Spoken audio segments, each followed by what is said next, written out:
Hey, quick question. What is soft, squishy, and secretly wreaking havoc on our planet?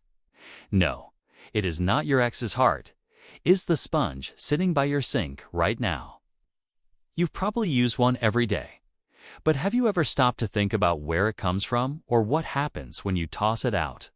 Stick around, because today we are diving deep into the wild, wet world of sponges and their surprising environmental impact. Trust me, this is gonna blow your mind.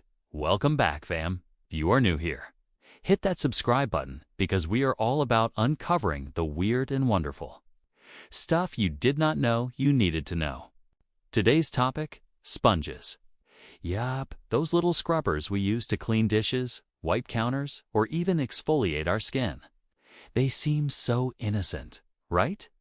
But here is the thing, sponges have a story, and it is not all bubbles and rainbows.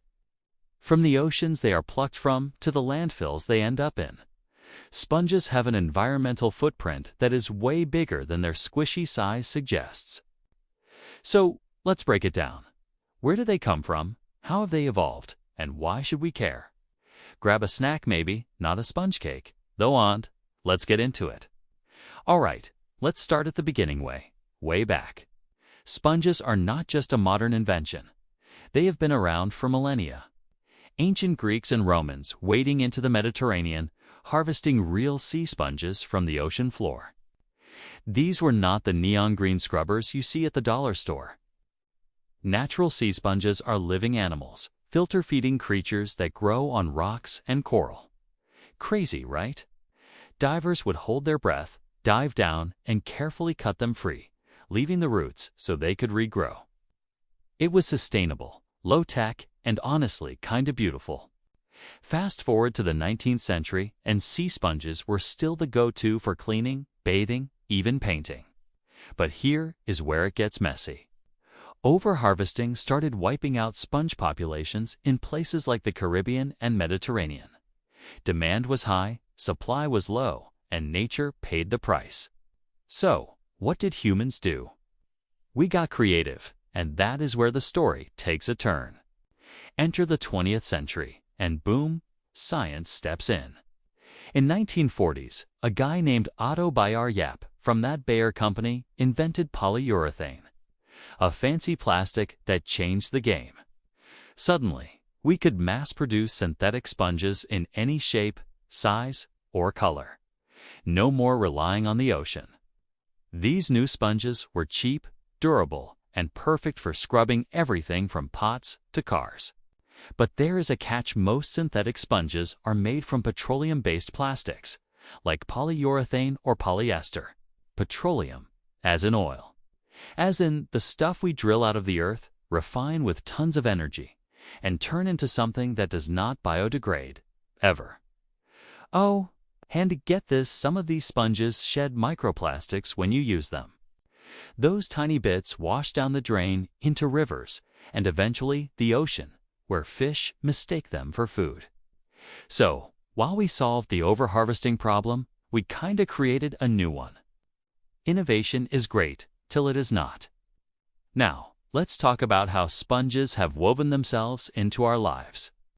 In some cultures, natural sea sponges are still a luxury, like in Greece or Japan, where they are prized for bathing and skincare. They are soft, hypoallergenic, and eco-friendly if harvested right. But synthetic sponges? They are the unsung heroes of modern convenience. Think about it. Every kitchen, every bathroom, every car wash, they are everywhere. They have become a symbol of cleanliness, a must-have in our daily grind. But that ubiquity comes with a cost. We churn through billions of these things every year. Billions. Most end up in landfills, where they sit for hundreds of years, or worse, get incinerated, releasing toxic fumes. Culturally, we love them, but environmentally, they are a slow-motion disaster. It is like we have built a sponge empire. It is starting to crumble. Okay, time to lighten things up with some sponge-tastic trivia. Did you know that natural sea sponges are technically animals, not plants? They have got no brain, no heart, just a simple structure that filters water, nature's OG purifiers. Here is another wild one. A single synthetic sponge can release up to 5 million microplastic particles over its lifetime. 5 million. That is enough to make you rethink your dishwashing routine. Oh, and get this.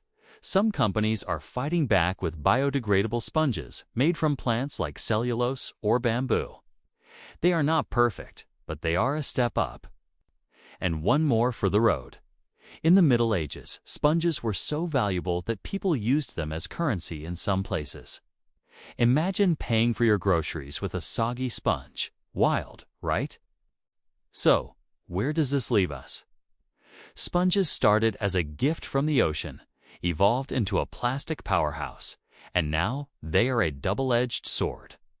Natural sponges can be sustainable, but they are pricey and rare. Synthetic ones are cheap and convenient, but they are clogging our planet. The good news: we have got options: biodegradable sponges, reusable cloths, or even growing your own loofah plant if you're feeling extra crunchy. The environmental impact of sponges is not something we think about every day, but maybe it should be. Small changes in our scrub game could add up to a cleaner planet. What do you think? Ready to rethink your sponge? If you loved this deep dive, or if it made you side-eye your sponge, smash that like button and share this video with your crew. Drop a comment below. Are you team natural sponge, synthetic, or something else? Let's get the convo going. And do not forget to subscribe and ring that bell. We have got more mind-blowing topics coming your way. That is it for today, fam. Thanks for hanging out with me on this spongy journey. Catch you in the next one. Stay curious, stay awesome, and maybe give your sponge a little thank you squeeze before you scrub those dishes. Peace out.